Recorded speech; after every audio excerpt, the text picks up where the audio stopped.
In the early 1900s, in the Greenwood District of Tulsa, something powerful was happening. At a time when segregation shut doors across America, black families in Greenwood were quietly building wealth. Banks opened, hotels filled, grocery stores lined the streets, newspapers printed black voices, movie theaters drew weekend crowds, doctors ran private practices, lawyers owned offices, families owned homes, children walked to school in pressed uniforms. This wasn't luck.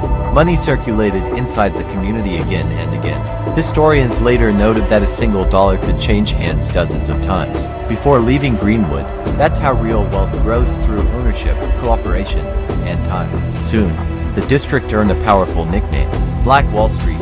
It wasn't charity. It wasn't handed out. It was discipline, unity, and vision in the face of segregation. While much of America blocked opportunity, Greenwood built its own. But prosperity can attract two things: admiration and resentment. On May 31, 1921, a rumor spread through Tulsa. A young black shoe shiner named Dick Rowland was accused of assaulting a white woman in an elevator. The evidence was thin, but the headlines were loud. White crowds gathered outside the courthouse, many armed, demanding justice. Fearing a lynching, Black World War I veterans arrived to protect Rowland. Tension rose, voices sharpened, then a shot rang out.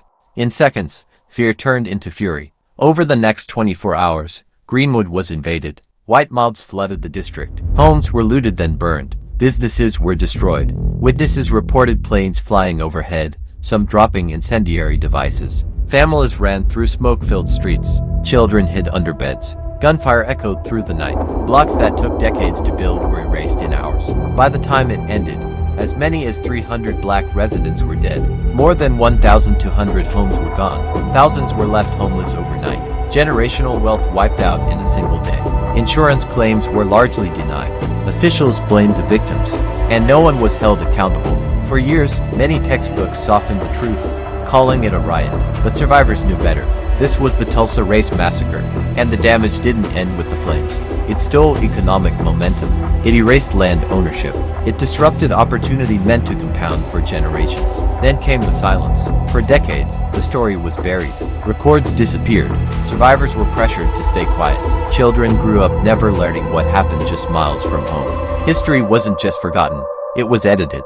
But here's the part many people still overlook. Greenwood rebuilt. Despite detention camps in the aftermath. Despite new zoning laws meant to block reconstruction. Despite receiving almost no compensation. Residents came back, brick by brick, business by business. By the late 1920s and into the 1930s, parts of Greenwood were thriving again. The resilience was undeniable, but resilience is not the same as justice. In 1997, Oklahoma formed a commission to investigate the massacre. The findings confirmed the scale of destruction. Mass graves were searched. Survivor testimonies were recorded, yet full reparations were never broadly delivered. And that leaves a question that still matters today. When wealth is deliberately destroyed, and the loss compounds for generations, what does justice actually look like? Because Black Wall Street is not just history, it is a lens. A reminder that economic gaps are not always about effort alone, but sometimes about opportunity violently interrupted. So picture Greenwood before the smoke, just floating through warm night air,